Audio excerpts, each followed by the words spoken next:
Say, I'm really proud that the Senate took a stand on the side of the students and what has previously been some really controversial, which it doesn't need to be, by the way, but some really controversial concurrent resolutions on both non-discrimination and on the GPA. I'm really glad the Senate took the side of the students. I'm really looking forward to the student vote there.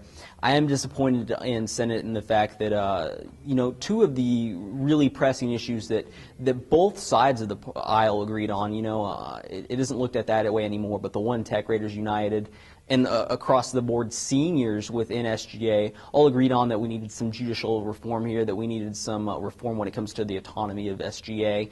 And I feel that people got way too bogged down in issues that really don't matter. They didn't look at the harms versus the benefits and really analyze that, and instead got bogged down in, well, I don't know the specific one fact, and I'm not voting for it. And I think that's really not beneficial to the student body. Unfortunately, I think it got a little bit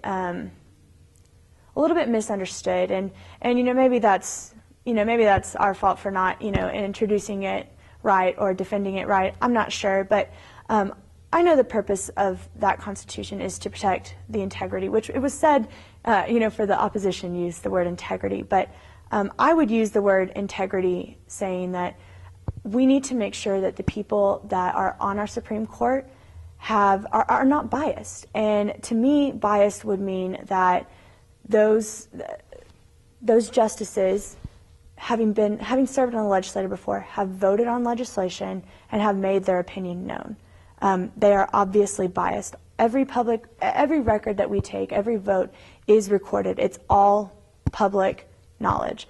So I think knowing that, there does need to be not a restriction, it's a protection. It is a protection against involving people that worked with some policy on one side and then going and making the final say on another side. There should be checks and balances, and those checks and balances need to be maintained with people that are truly unbiased and can look at an argument from an open stance. I think it's a great way to get student opinions on it, which is what we're here to do. I mean, as a senator, I can't reach 12% of the population by myself, and so having that be on a general election ballot, it's a great way to get student opinions. It's not every student's voice is going to be heard, and it's not completely representative, but if any student votes in that, I think it's important that I listen to their opinions. I can see where some of the concern would be from the opposition on these issues, that these could be taken as a definitive stance of what Texas Tech University believes. But however, that's not really what our goal is on taking the student pulse and opinion here. We're just wanting to get some data, a general consensus of what students think, what they feel, and use this to guide our town halls and just talks and discussions moving forward. So I view this as nothing but a positive. Anytime that we can take a step to gain student opinion and learn what students think and feel is an absolutely huge positive in SGA. Well, like I said in the meeting, the Board of Regents still recognizes student government as the government for students, by students on this campus. There's no disputation there, from the Board of Regents anyways. I can't talk to why that why that important document was lost, or what happened, or how long it has been lost, but I think that this body is trying to make sure something like that doesn't happen again. And I think the first step in doing that was to ask them to reissue the charter. And but I feel that this really makes a big impact in the sense that we as a student government and as a student body are officially saying that we won't stand for discrimination in these categories. And I think the important thing to note is it has been an issue in previous, not too recent, but looking back at SGA history, an issue where we've discriminated against some of these groups of people.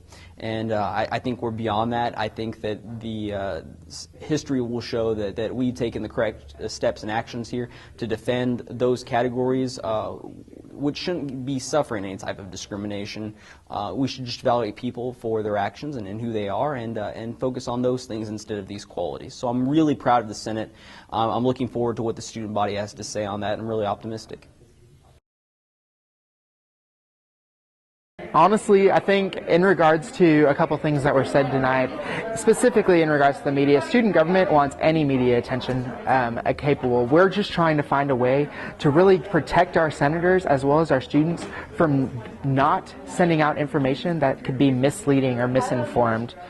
So we're really just trying to find a way to protect our senators and students with that, because we don't want students to react on something that hasn't happened or has never even been talked about within the Senate. So we want that attention, and we want the media to approach us, but we want the senators to know that they also have a resource just in case something does happen, to kind of just help them and guide them in the right direction, to get them to understand what they're talking about, as well as what they can say and what they can't say, because certain things have not been implemented, and we don't want the students to react on something that we have not done yet, because we're trying to really regain our reputation in the students, within the students' eyes. So